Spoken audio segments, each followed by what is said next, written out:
Ekspor impor itu adalah next step, next stage, lanjutan dari bisnis Anda. Atau orang tadi saya sebutkan di depan sering menyebutnya dengan scale up. Ini artinya apa? Kalau di sini ada scale up, maka di sebelumnya pasti ada yang dinamakan startup, gitu ya. Memulai, ada startup, ada scale up. Maka lihat kondisi pada saat memulai atau kondisi kita hari ini sebelum scale up, maka make sure sebelum kita masuk ke wilayah scale up, sebelum kita masuk ke wilayah perdagangan go global, perdagangan ekspor impor, make sure dulu bahwa perusahaan kita, bisnis kita hari ini sudah mampu beroperasi dalam skala besar, gitu ya. What's that? Big scale operation. Wih, keren ya. Kalau bisnis kita sudah sudah bisa big scale operation, maka ini kata kuncinya nih, kalau bisnis kita sudah big scale operation, ekspor itu hanya tinggal menunggu waktu. Takdir ekspor Anda hanya tinggal menunggu waktu. Kenapa? Karena Anda sudah menyiapkan bisnis Anda untuk mampu beroperasi dalam skala besar. Kayak apa sih? Nah, kalau ini bahasan tersendiri. Kalau tadi adalah Exim Academy, kita membahas bagaimana cara kita memulai ekspor gitu ya. Nah, kalau di big scale operation, inilah tentang kita membahas pra-ekspornya nih, pra-go globalnya. Kita lihat bisnis kita, apakah sudah punya visi misi yang clear gitu ya. Yang kedua, badan hukumnya sudah jelas. Kemudian yang ketiga, sistem sales and marketingnya. Nah, saya coba jahil sedikit nih. Apa sih bedanya sales and marketing?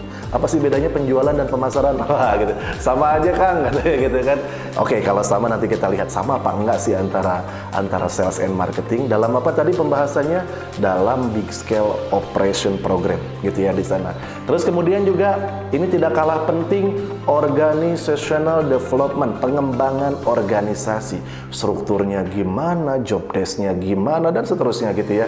Kemudian yang keempat atau yang selanjutnya adalah ini yang paling penting juga, itu financial management gitu ya.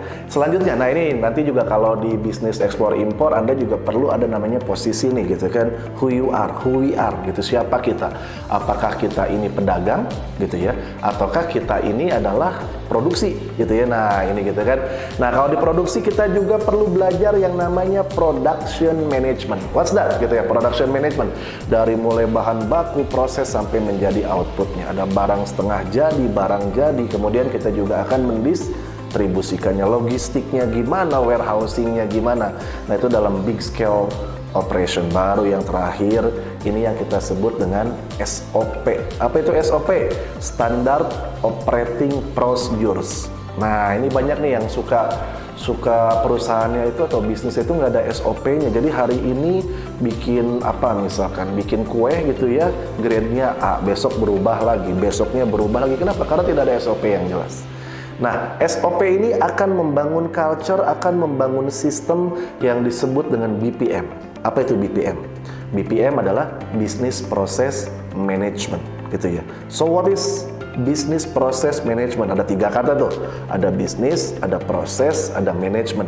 Bisnis adalah entitas tentang bagaimana entitas tersebut mendapatkan profit. Business is about making profit. Kalau bisnis tidak menghasilkan profit, itu bukan bisnis. Something wrong with your business, gitu ya. Yang berikutnya proses. Proses adalah tentang bagaimana suatu sistem itu dimulai dari input, kemudian sedemikian rupa terjadi processing sampai menjadi output, ada hasilnya. Sebuah cycle, sebuah siklus. Proses adalah sebuah siklus, gitu ya. Dan kata yang terakhir tadi dalam BPM adalah management. So what is management?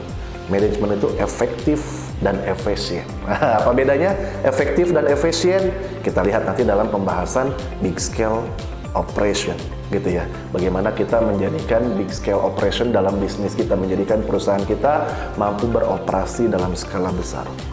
Last but not the least, bahkan the important thing, gitu ya. Apa itu? Yang terakhir adalah tentang ERP. Apa sih ERP?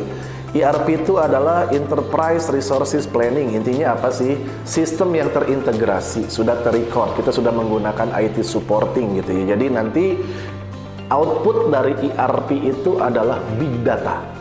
Apa data yang banyak, data yang bisa kita olah. Jadi kita tahu barang mana yang paling banyak laku, proses mana yang tidak efektif dan efisien, kemudian biaya mana yang tertinggi sehingga kita bisa kelola.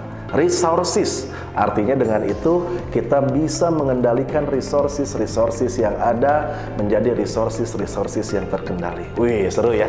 Jadi kita udah belajar nanti kalau udah masuk ke Exim Academy ini bagaimana cara memulainya. Ada 3 tadi gitu kan, what product do we have, kemudian who needs our product and how we deliver our product. Dan kita juga sebelum memulai bisnis juga bisa belajar yang namanya big scale operation tadi yang sudah disebutkan. Keren juga gitu ya. Oke, before we start, sebelum kita mulai dengan materi yang pertama, what product do we have gitu ya.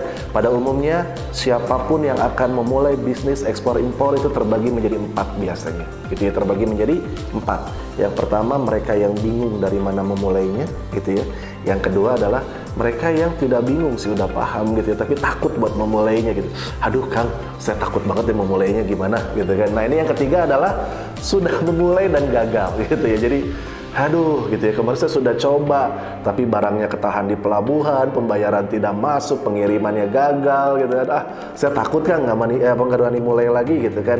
Nah oleh makanya di Exim Academy ini kita bahas gitu ya. Nah yang keempat bahkan sudah mulai, sudah berjalan tapi ingin meningkatkan lagi volume perdagangannya.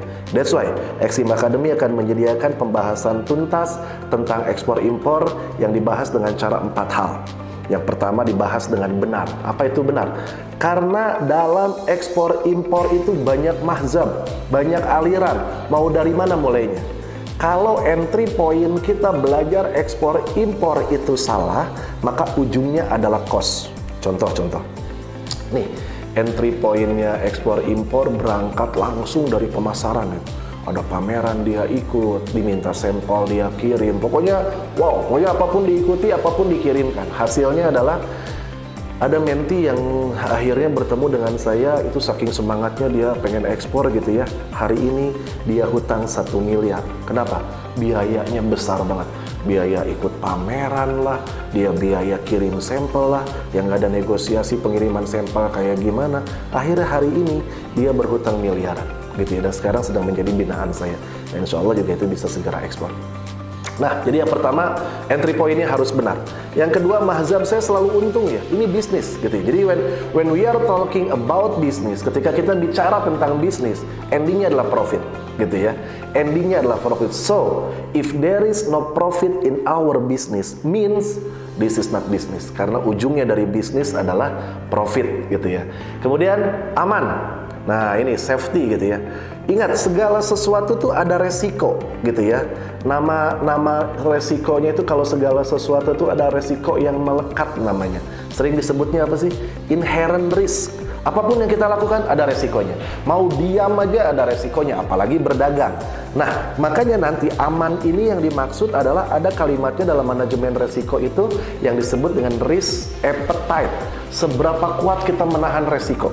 Nah, that's why karena resiko itu melekat, dalam ekspor impor juga ada resiko gitu kan. The question is, apa yang kita bisa lakukan terhadap resiko? Tadi aman ya. Nah, cara aman tuh ada 2. Cara aman terhadap resiko tuh hanya ada 2. Yang pertama, kita pindahkan resikonya. Contohnya apa? Insurance, asuransi. Asuransi adalah kegiatan untuk kita memindahkan resikonya. Atau yang kedua, dimitigasi, mitigate the risk gitu ya. Resikonya dimitigasi, kemudian hal-hal tersebut kita bisa kurangi. Apakah sudah pasti tidak akan ada resiko? Akan selalu no way. Tadi ada inherent risk, ada resiko yang selalu melekat. Artinya apa? Sekecil apapun resikonya pasti ada, tapi kita sudah memitigasinya terlebih dahulu, sehingga kita sudah jauh lebih siap menghadapi resiko perdagangan tersebut gitu ya. Dan yang keempat tentu saja mudah. Nah, tadi apa saja? Dimulai dengan benar, harus menguntungkan, kemudian aman, yang keempat itu mudah. Mudahnya itu karena ini akan mudah diimplementasikan karena kita cuma 3 cara, 3 pola gitu ya. Tahapan polanya penuhi, maka Anda pasti akan bisa. Mudah. Apa itu? What product do we have? Kemudian who needs our product? Dan yang ketiga adalah how we deliver our product. So, ikuti kelas Exim Academy, rasakan kemudahannya, keamanannya, keuntungannya, dan tentu saja dimulai dengan benar. Terima kasih. Saya Kang Mohan, Global Partner Coach yang siap membantu Anda.